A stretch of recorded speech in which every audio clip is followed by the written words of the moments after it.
ada cara buat apa namanya CVT yang panbelnya yang rosok ya, ngerosok ini panbelnya ngerosok nih, ambil gini, tempet namanya, harus yang hektem ya. Kita kasih dikit aja, ya, jangan banyak-banyak seperti ini. Nah, jadi lebih adem kan.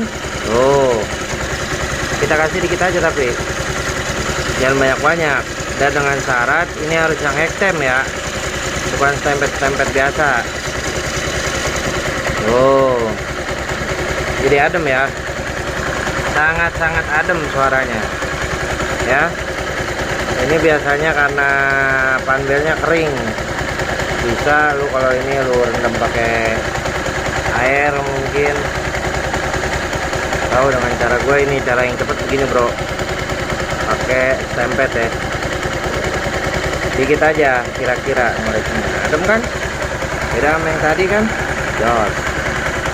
Oke.